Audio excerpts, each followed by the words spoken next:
এই দুনিয়ায় স্বার্থ ছাড়া কারো জন্য কেউ কিছু করে না।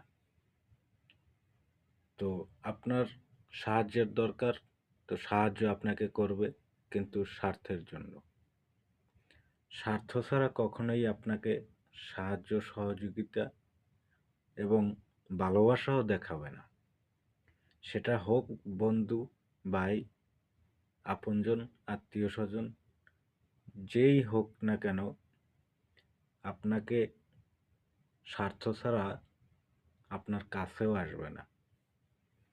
তো আমি যদি ভুল কিছু বলে থাকি, তাহলে আমাকে অবশ্যই ক্ষমা দৃষ্টিতে দেখবেন, এবং কারো আহ, মনে যদি আঘাত করে থাকি কথায়, তাহলে আমাকে অবশ্যই ক্ষমা করে দিবেন।